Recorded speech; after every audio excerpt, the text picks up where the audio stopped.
안녕하세요. 최 팀장입니다. 오늘 영상은 채권 출심을 진행을 할 경우에 강제 집행의 수단으로서 은행의 이제 통장, 채무자의 통장을 이제 압류를 하는 경우에 대해서 한번 간략하게 알아보도록 해보겠습니다. 은행의 이제 채무자의 거래 통장을 만약에 압류를 할 경우에 원인 서류는 이제 뭐 판결문이나 또는 공정증서, 공정증서에는 약속어음에 의한 공정증서하고 금전소비대차 계약에 의한 공정증서 이제 두 가지가 해당이 되겠습니다. 그래서 판결문하고 이제 이렇게 해서 갖춰져 있을 경우에 집행문을 이제 발부를 받아서 채무자의 이제 통장을 금융기관, 은행을 이제 압류를 하게 됩니다.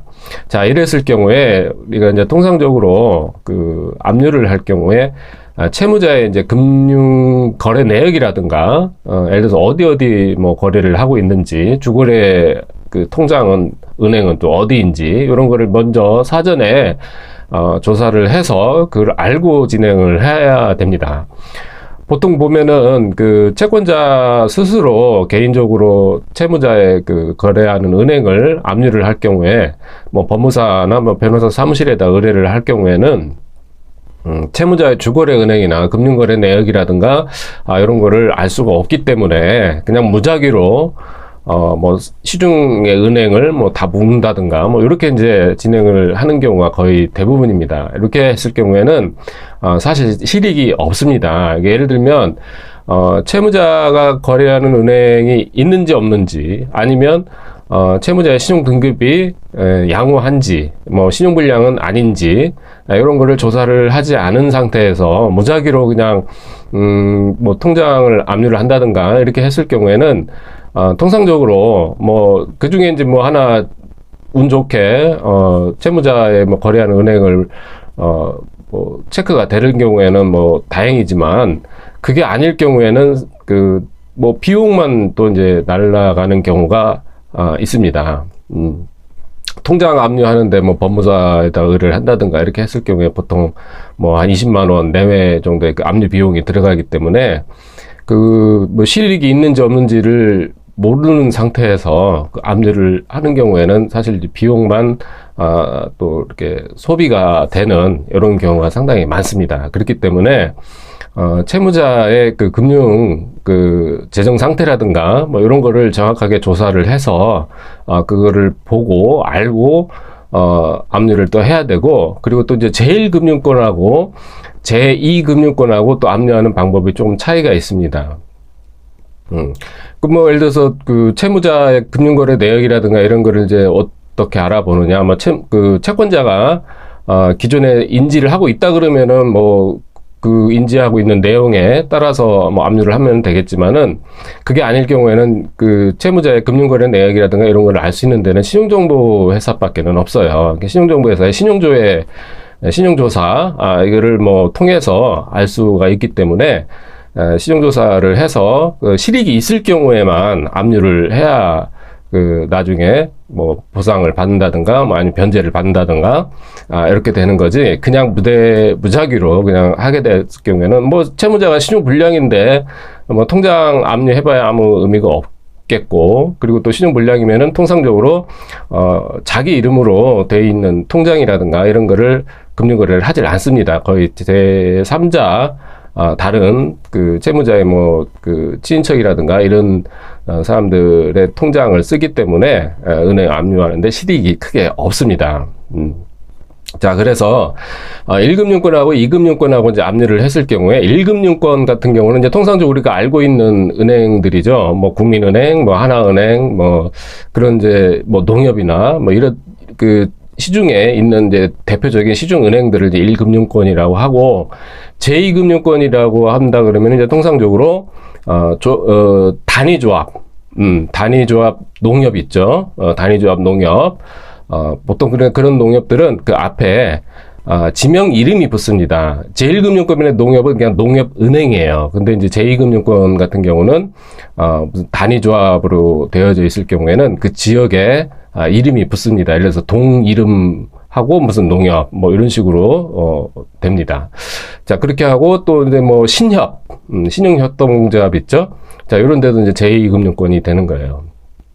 자, 그러면 이제 제1금융권 같은 경우에 압류를 했을 경우에는 제1금융권의 그 본점을 압류를 하게 됩니다. 그러면은 전국에 있는 그 제1금융권, 예를 들어서 뭐 농협을 압류를 한다, 농협은행을 압류를 한다라고 했을 때 농협은행 본점을 압류를 하게 되면 전국에 있는 농협 중앙회 본점 그 아래 있는 그 예하 지점들에 있는 계좌들이 다 같이 묶이게 됩니다. 근데 이제 제2금융권 같은 경우는 그렇지가 않고 그 거래하는 은행을 알아야 돼요. 단위조합의 그 거래하는 지점을 알아야 그 지점을 묶게 되는 거거든요. 그렇기 때문에 그 지점을 모르면은 압류를 해도 실익이 없습니다. 압류가 안 되는 거죠. 쉽게 말씀을 드리면. 그래서 농협은행하고 단위조합 농협하고는 좀 차이가 있다. 그래서 그 단위조합 농협, 즉 제2금융권을 압류를 할 경우에는 꼭 채무자가 거래하는 그 지점을 알고 그 지점에다가 압류 조치를 해야 실익이 있게 됩니다. 자, 그러면 이제 그 압류를 했다라고 가정을 했을 경우에 그 계좌에 이제 잔고가 얼마가 있는지 이제 이런 거를 알아봐야 되는데, 통상적으로 이제 압류를 하게 되면은 그 은행에다가 진술채고를 같이 신청을 하게 됩니다. 이 진술채고라는 건 뭐냐면은 채무자의 그 은행 계좌가 있을 경우에 그 계좌에 잔고가 얼마가 있는지를 법원에 이제 통보를 해달라라고 하는 것을 진술채고라고 합니다. 그래서 그 만약에 이제 개설이 되어져 있을 경우에 통장에 잔고가 있다 하면은 얼마가 잔고가 있다라고 이제 법원에 통지를 해주게 되고, 그 법원에 이제 통지를 해주게 되면은 그 내용을 채권자가 열람 복사를 해서 그 잔고가 얼마가 있는지를 알게 되는 겁니다.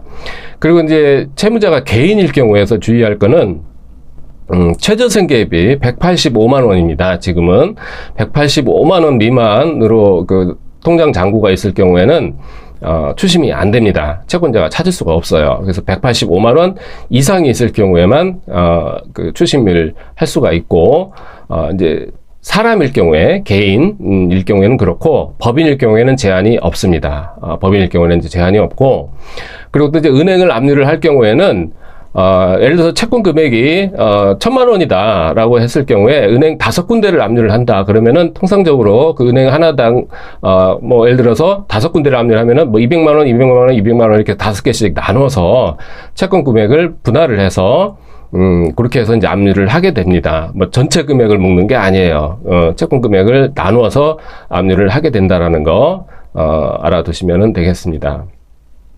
자, 그래서 오늘은 그 채권 추심을 진행을 할 경우에 판결문이나 공정증서가 있을 경우에 은행을 이제 채무자의 은행을 압류를 하는 경우에 대해서 압류하는 절차와 방법, 그 다음에 나중에 잔고가 있는지 없는지까지 알아보도록 하는 영상을 촬영을 해봤습니다. 자, 오늘은 여기까지 마치도록 하겠습니다. 감사합니다. 최 팀장이었습니다.